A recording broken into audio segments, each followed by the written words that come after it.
Assalamualaikum warahmatullahi wabarakatuh. Kami dari kelompok SMP 2 Banda Aceh. Baik, pada tugas bagian unggah demonstrasi konstekstual, kami akan membahas tentang problem based learning pada layanan dasar bimbingan klasikal dengan topik kesehatan reproduksi. Baiklah, adapun anggota kelompok kami yaitu Zakirah, Rayyan, Ria, dan Sri Rezeki. Baiklah, jika kita lihat problem based learning itu merupakan pendekatan pembelajaran siswa pada masalah autentik.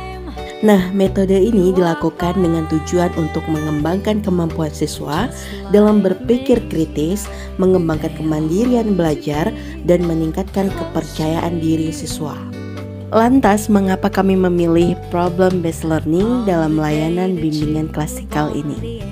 Karena materi layanan dasar bimbingan klasikal yang akan diberikan kepada peserta didik kelas 86 adalah kesehatan reproduksi. Dan PBL ini mempermudah pemahaman bagi siswa, dan juga konselor harus mampu membuat suasana layanan yang memunculkan pemahaman baru dan pemecahan masalah yang sedang dihadapi peserta didik pada saat itu. Dan juga PBL sendiri itu dilakukan dengan berfokus pada keaktifan siswa, sedangkan guru hanya bertindak sebagai fasilitator. Hal ini tentunya sangat berkesinambungan dengan kurikulum merdeka pada saat ini. Dan menurut Undang-Undang Nomor 20 Tahun 2003 yang berisikan bahwa pendidikan adalah usaha sadar dan terencana untuk mewujudkan suasana belajar dan proses pembelajaran agar peserta didik secara aktif dapat mengembangkan potensi dirinya.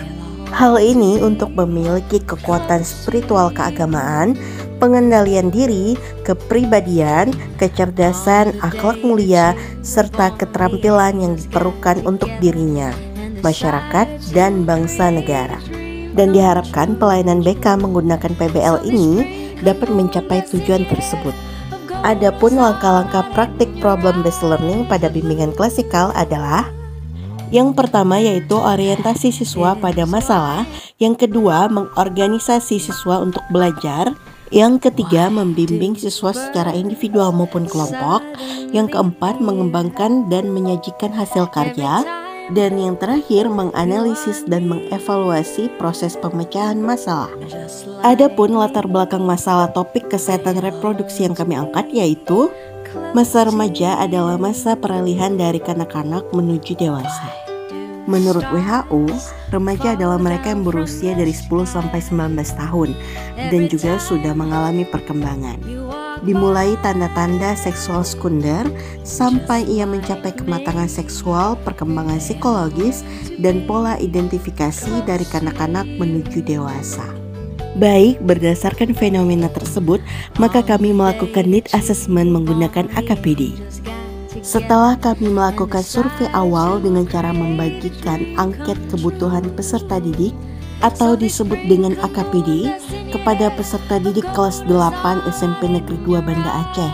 Berdasarkan hasil instrumen AKPD terhadap kesehatan reproduksi remaja, pada siswa didapati bahwa sebanyak 32 peserta didik yang diberikan instrumen, terdapat 20 peserta didik yang memiliki pengetahuan dan pemahaman kesehatan reproduksi yang sangat rendah, yaitu hanya sekitar 2,82% saja.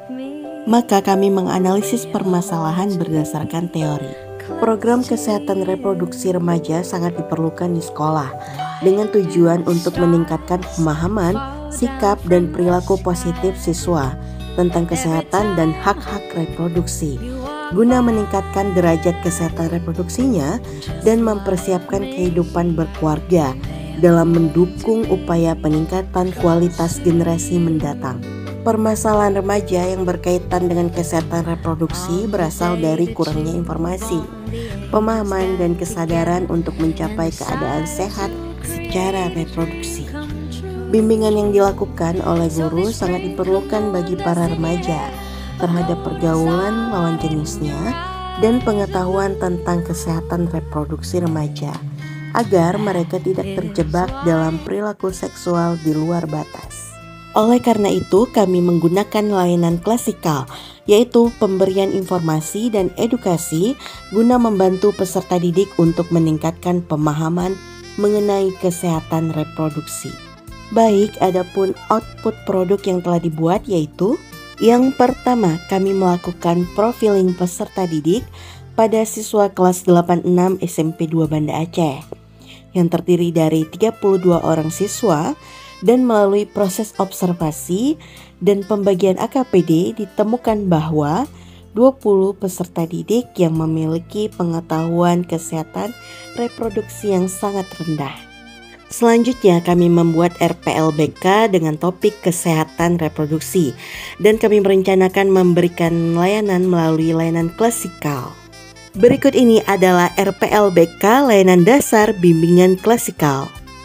Dan berikut laporan pelaksanaan layanan dasar bimbingan klasikal. Adapun beberapa dokumentasi bimbingan klasikal. Adapun berikut kesimpulan dan saran dari hasil proyek kami. Lebih dan kurang kami mohon maaf. Wabillahi taufiq wa hidayah. Wassalamualaikum warahmatullahi wabarakatuh.